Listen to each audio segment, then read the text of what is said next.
Well, good morning, and thank you so much for getting up early to be here for this presentation.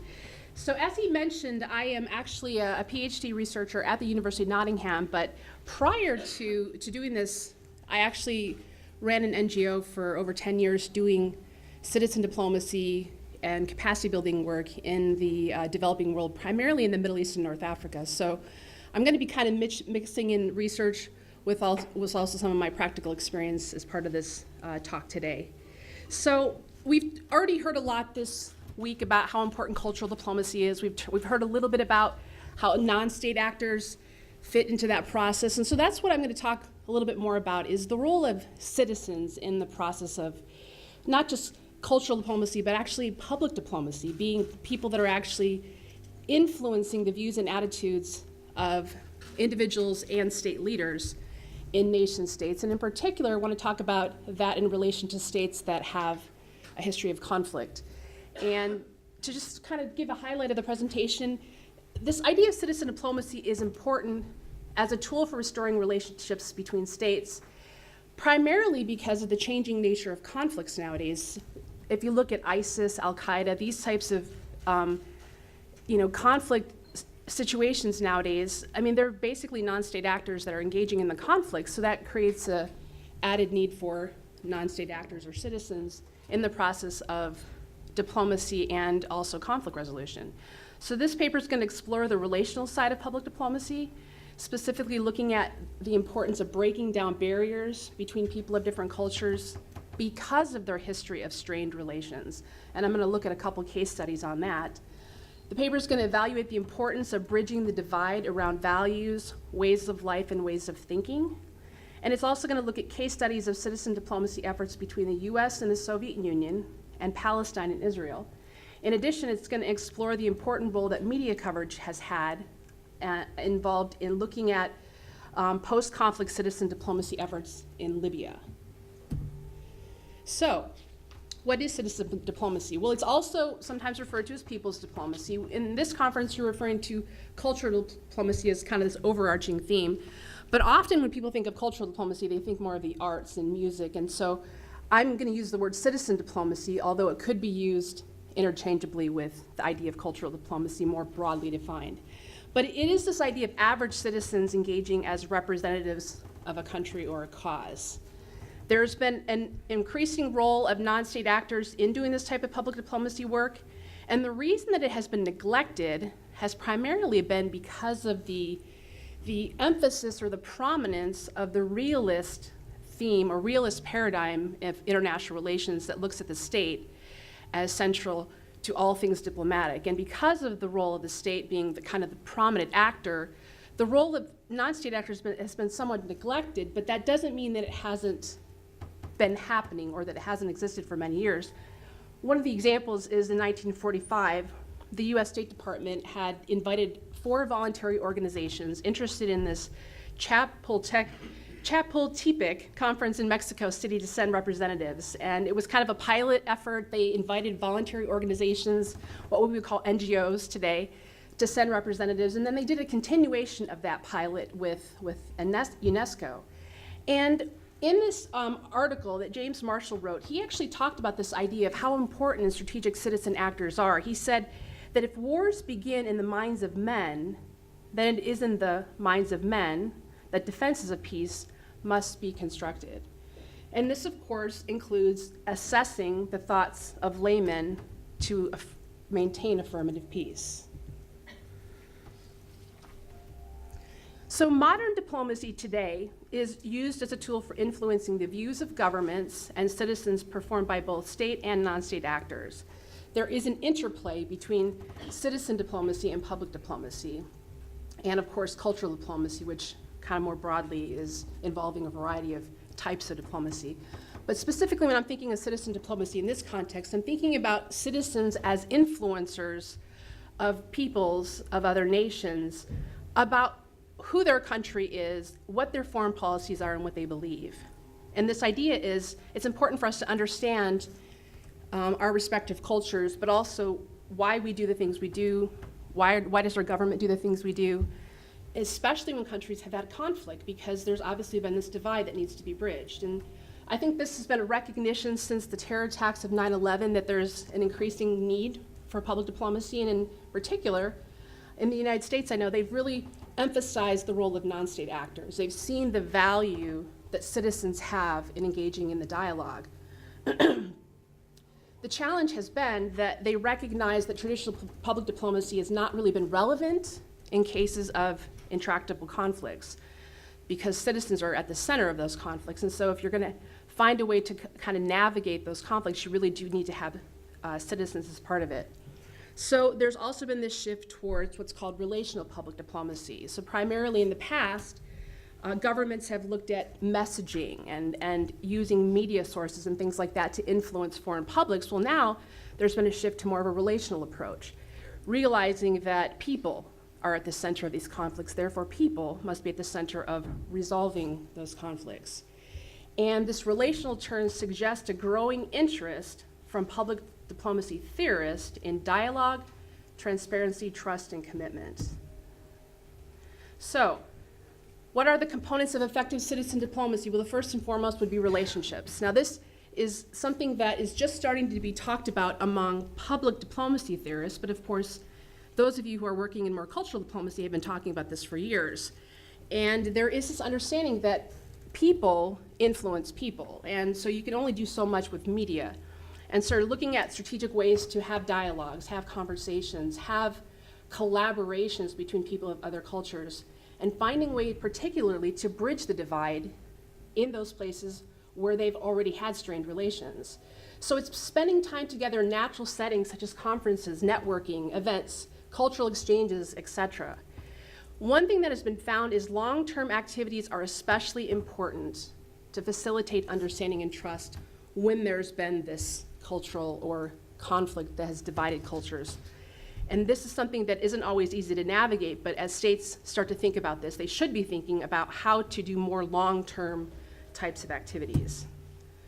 One of the examples of this is probably one of the most well-known is the US and Soviet walks. It's probably the best example of citizen-led diplomacy that happened in 1987, 1988, and it had a very strong relational component. It was actually citizen-led. It was a walk that brought together 230 Americans and 200 Soviets for a 5-week walk across across Russia, or at the time the Soviet Union. It was a 450-mile walk from Leningrad to Moscow. So you can think of all the challenges in trying to actually organize this.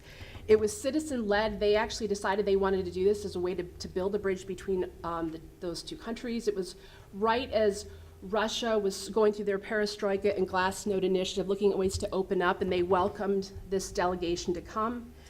And it was really about people just walking together, living together in tents, walking through small villages, just doing life together where they spent time getting to know each other in real, tangible ways.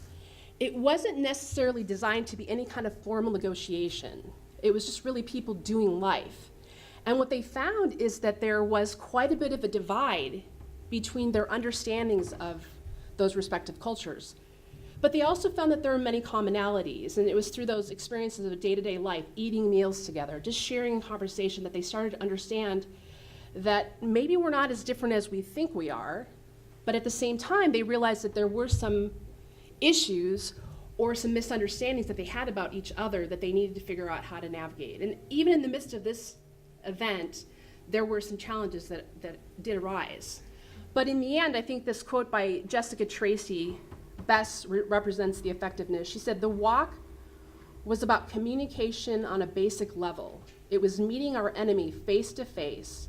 Peace, with a capital P, was not often directly addressed. The simple fact that we were there together talking about anything was what peace was all about." The next component of effective citizen diplomacy is dialogue. In this paper, I draw upon some different theorists who talk about the difference between technical dialogue and real or true dialogue, and how important it is to actually have true dialogue. This is where life happens. It's sitting next to somebody at a meal, just talking about their life, asking questions, trying to get to know who they are, what their worldview is, where do they come from.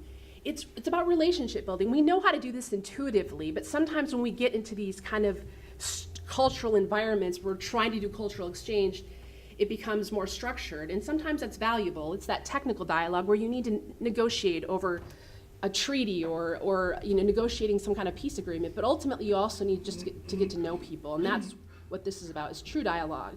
It's improving relationships and understanding rather than changing opinions. And this is kind of the difference between a traditional public diplomacy approach, where it's about influencing attitudes. In this approach, it's not just about trying to change someone's view of your country or the people of your country. It's helping them understand who you are and why you do what you do, but also listening, finding out what are their views of your country, because much of the issue around public diplomacy in this recent season about conflicts related to 9/11 is countries like the US think, oh, we have an image problem and we need to figure out why do these people not like us? This is what the government has said. And so they had to figure out how to build the bridge, but also what they've not done very well is they assume that people have wrong images of the United States and its people, when in truth, what they're finding as they actually start to dialogue, that people in other countries really don't have as much problem with Americans, they have a problem with American foreign policy. And so understanding only comes from asking questions. So the challenge with modern conflicts is that countries like the US are unwilling to entertain extremist views. And this is partly because they're seen as terrorists and therefore we don't negotiate with terrorists. But the problem is in this process you actually miss the opportunity to get to know about the divergent views that are at the roots of these kinds of conflicts. And citizen diplomats, I think, are uniquely positioned to convene dialogue around these tough issues because they're not constrained by political or ideological constraints. The next example is a Palestinian-Israeli dialogue. Most of us have heard and know a lot about the attempts to foster peace in these countries. There was a particular dialogue that came together shortly after the Oslo Accords where the citizens were disillusioned with the politicians and decided they actually wanted to find a way at the grassroots level to create a movement of peace. And so they brought together people-to-people initiatives designed to bring Israelis and Palestinians to learn about each other. And what they found is they learned a lot, actually. And in particular, they learned about some of the wrong ways of thinking they had about each other, or the wrong perceptions that they had about the people from those different groups. And this is one of the values of these kinds of dialogues, is that you really get to know whether or not your beliefs or your perceptions are actually accurate when you have a conversation. Unfortunately, despite numerous efforts, the attempt to negotiate long-term peace in this region has still continued to be a problem, and this is partly because it's ultimately a political conflict, and without really having the politicians on board that are willing to compromise, the citizens can only go so far. The next is cultural understanding. There is a lack of cultural understanding that actually causes a bridge, or causes a wall between people of different cultures. Cultural dialogues like this, where we learn about culture, are important, but you also need to take it one step further. And I think someone shared yesterday, which I think was absolutely on point, is we need to go a little bit deeper. We're kind of just skimming the surface right now, and that's about intentional cultural learning, asking intentional questions, drawing upon fields like ethnography, where you ask open-ended questions to really get to the heart of who people are and what their worldview is. And from that place, you build relationships. It's about not only understanding, but building a bridge, and it's about respect. When I take the time to ask about who you are, I learn a lot more about you, and it can affect the way I view you, but it also affects the way you view me, because I'm taking the time to ask those questions. And this is at the root of many of the conflicts. I know this Gallup poll shows that Muslim and Arab populations indicated a prevalent feeling of humiliation that stems from a perceived lack of understanding and respect by the West. So we haven't done a good job at this, especially America, who's kind of trying to do a lot more in public diplomacy. We're just still kind of scratching the surface, and we really don't understand, and much of our public diplomacy is about exporting democracy without ever taking the time to understand what their current views are on things like freedom and individual rights and all those kinds of things that are at the heart of these kinds of conflicts. The next is media exposure. It's important to have media exposure of your events. Now, often we think only government officials can do media. And just to give you a practical example of this, before I became involved in doing the work that I do, I actually lost my brother on the 1988 terrorist bombing of Pan Am Flight 103 over Lockerbie. Some of you don't remember this because you were too young, but others of you probably do. It was one of the worst terrorist attacks against American citizens prior to 9/11. And it kind of catalyzed me on this trip of trying to figure out how to forgive and focus on reconciliation, which ultimately took me to the country of Libya. And on my first trip, I ended up meeting a variety of people. From there, I was kind of envisioned about the power of using a tragedy like this to be a bridge for peace. And so I started an NGO called the Peace and Prosperity Alliance, and my focus was really doing capacity building, people-to-people diplomacy, education projects in Libya. And it really was just about trying to do this relational thing in a very strategic way. Using a high-profile case like this gave me an entrance into a country that was historically closed because of years of sanctions. And I built a relationship with the Libyan ambassador at the time. He helped facilitate my first reconciliation trip, and it was on that trip that I became envisioned about the possibility of doing this kind of thing just as a citizen. And I found that the opportunities were tremendous. I mean, it took me probably over 7 years to do a variety of different projects, even ultimately meeting with Gaddafi. And so in that process, I learned that getting media exposure is valuable in spreading the word. It's only as effective when you do one of these things that people actually know about it. If there's 10 people that do it, but no one actually hears about it, then it doesn't have as much of a public diplomacy impact as it would if people shared the story. So before I went, I just kind of pitched the story to my local TV station, told them about my trip. They did basically some interviews before. They sent me with the camera. I videotaped a bunch of stuff while I was there. I brought it back. They compiled it into a pretty extraordinary multi-human interest segments to run on local media. And from there, it just kind of catalyzed, ultimately to the point where CNN and Wall Street Journal and others were looking at covering some of the work that me, just a simple human person, not a government official, not anybody official, just trying to make a difference, was able to go. And so getting media exposure is key, and it helps to leverage the amount of influence that you have. So in conclusion, states are merely collectives of their citizens, and as such, citizens have a part to play in diplomacy, especially now that conflicts are being perpetrated by non-state actors and where citizens are the primary targets of those acts of violence. Government should do everything in their power to ensure citizens can be successful without too much control, which would undermine the process. And although limited in its effect, citizen diplomacy plays an important complementary role to traditional diplomacy in influencing the way citizens of different states view each other while promoting understanding. Traditional diplomacy has been insufficient in restoring relationships between states that have a history of conflict, and messaging forms of public diplomacy alone are no longer sufficient to impact public opinion.